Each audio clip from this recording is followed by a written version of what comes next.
stir it up and do things our way. So if you wanna move, get out of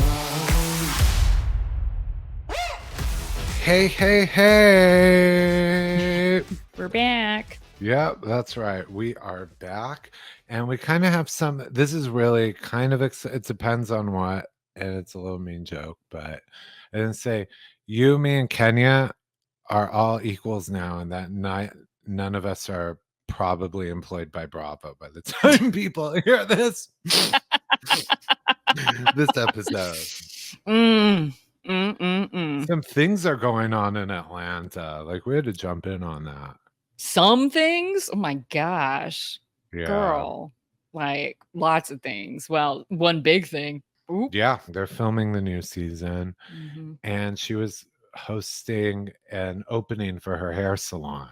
Mm-hmm. Right? And the rumor is there's a lot of conflicting reports and mystery, but that she aired on camera at her event for the show a sex tape.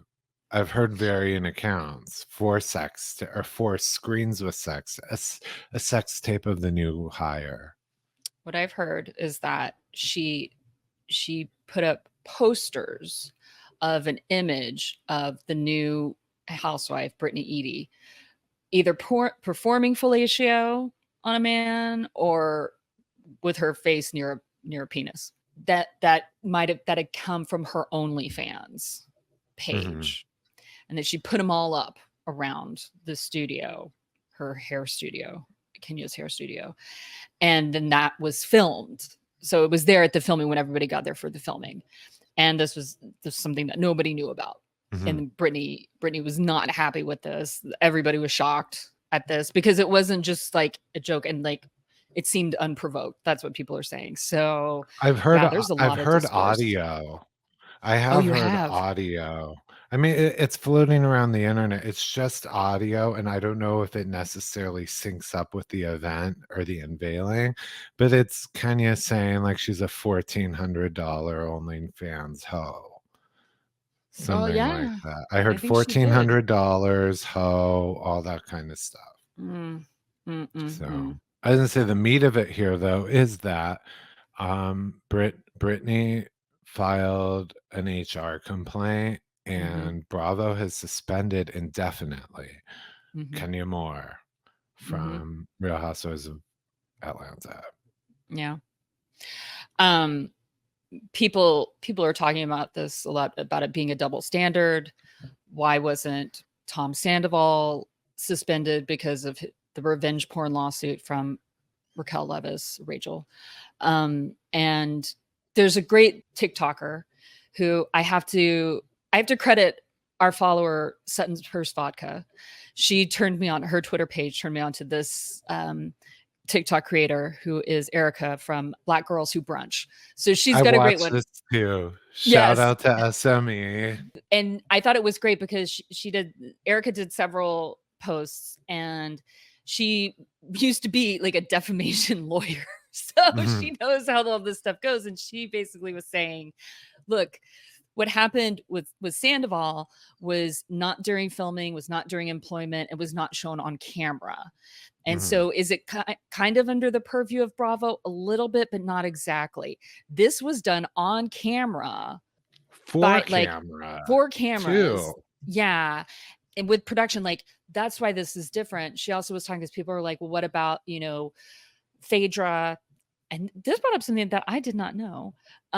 She was like, well, because Phaedra, part of it was that Phaedra got that information from her producer, Carlos King. That was when Phaedra got that info, got that lie about Candy. This is allegedly, I'm just going to say allegedly. Allegedly, Carlos told Phaedra that, was basically trying to produce this stuff. So told Phaedra that lie, which Phaedra then obviously told Portia, and then Portia like threw out there. So in that sense, Bravo was caught there and was like, okay, well, we have to like let you go because you can't be doing that. But then it turns out that our producer told you about this. Well, then our hands are dirty now too. So they're kind of like almost like bringing Phaedra back in a way to do her right. But she also was gone for at least 5 years. Like, yeah. And I would say I think she's done her pittance and like she's Well, I think a big difference too, or why Kenya really screwed up with this is the timing. mm-hmm, The timing of it. Things have changed at Bravo. The mm-hmm. reality reckoning. Morocco girls Yep. trip with Brandi versus Caroline Manzo. You have the Leah lawsuits, everything.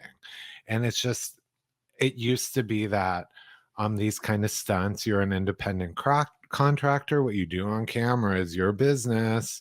And something like this kind of sexual content unveiling would have been the centerpiece of the season trailer even just a few years ago. But now they have to change with the times, and things like violence, sexual harassment, Mm-hmm, kind of, they have a real HR perspective. And mm-hmm. Kenya, by the way, is a 12-year veteran. Yep. She has been here through it all. And this would, to me, felt like a really lowbrow amateur move. Like, Right. But also, this is what Kenya does, though. Like, Kenya, I have a love-hate relationship with Kenya. Like, there are times when I feel like a lot of the times I'm that meme of Tyra yelling, "We're rooting for you." Like, I'm always rooting for her.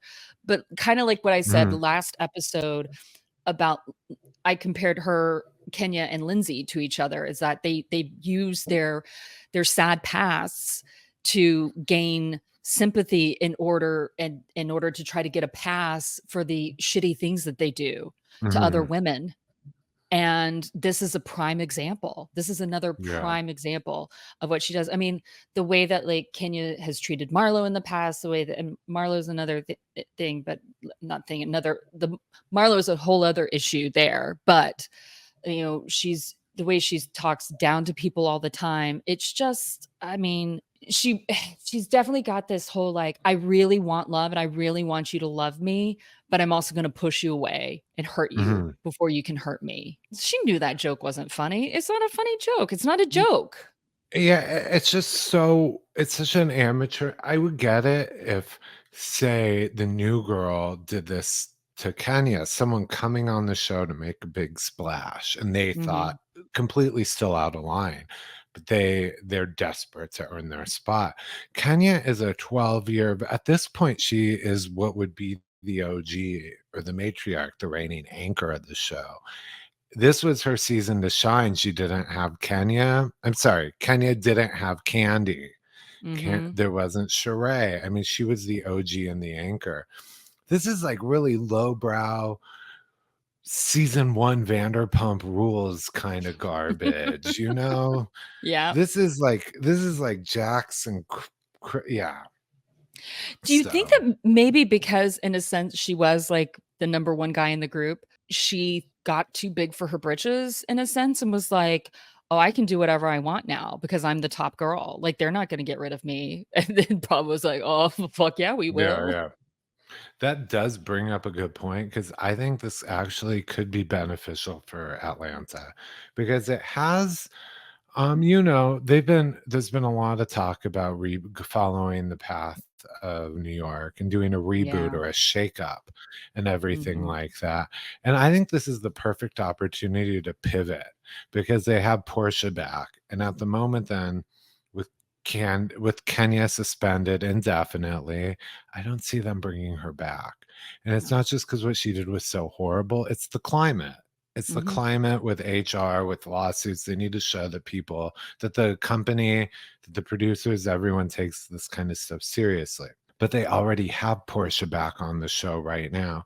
She could technically anchor it as a modern version of an OG, and they can pivot the show to her group of friends, slightly younger demographic, a little newer, a new direction, because the show has been on a long time Mhm. and it still harkens back to its original cast, and Mhm. it needs a shakeup. Having Portia lead it would make it a light refresh instead of a hard reboot. And and speaking of Phaedra, maybe they could move Phaedra back to Atlanta Housewives. I mean, she's on Married to Medicine now. That's a week.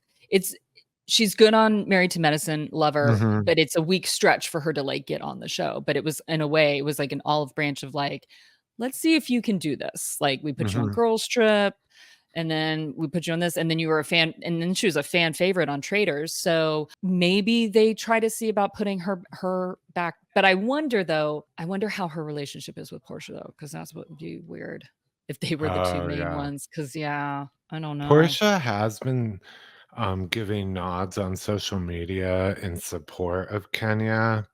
I've heard she's liked things and stuff, and so I didn't know they had such a bond. Perhaps it's motherhood.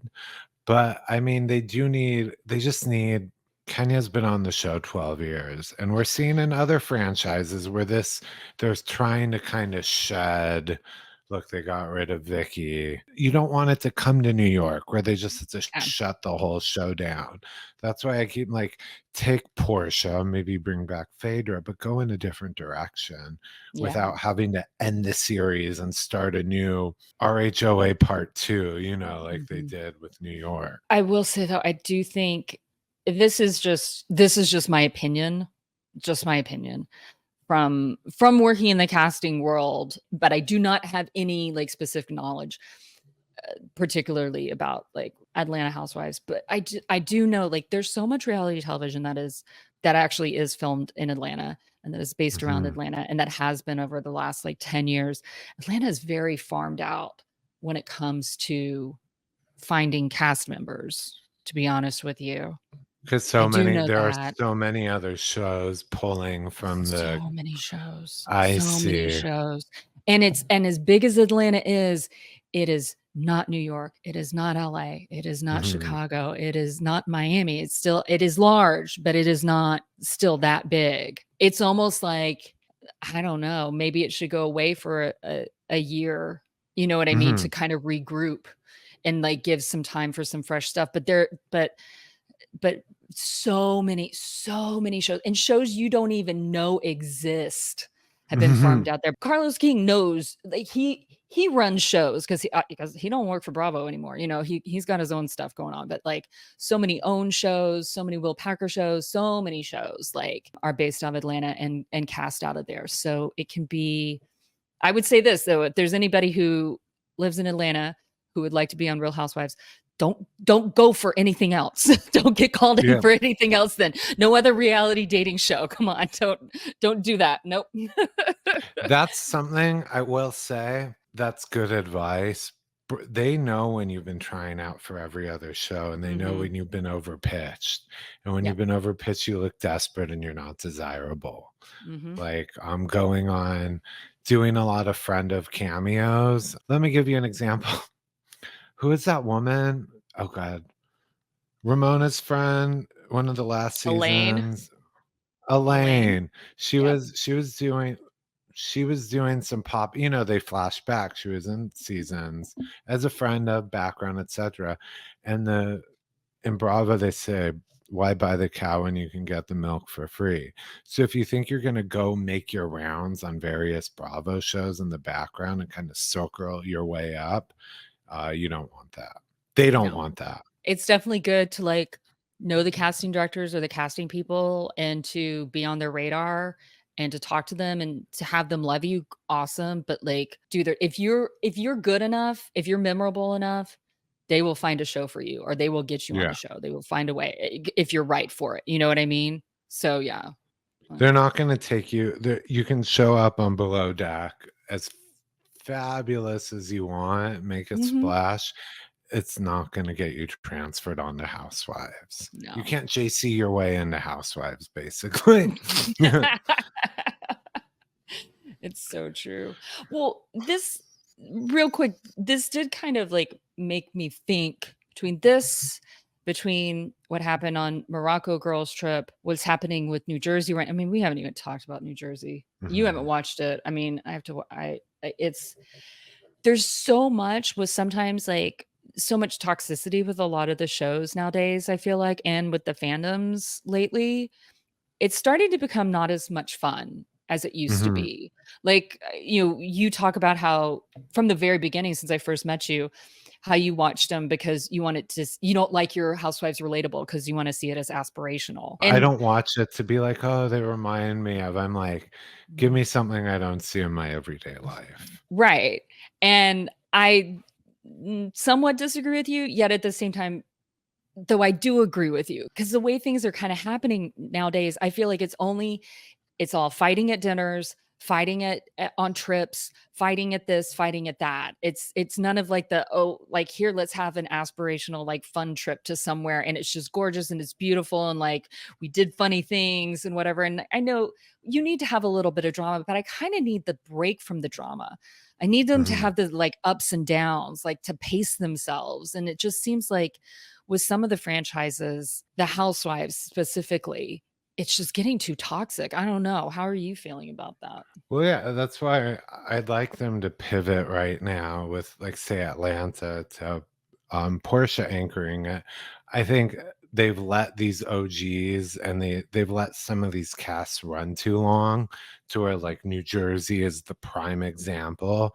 It's the same feud carried over season to season. It's been going on for like a decade, and it does need a shake up.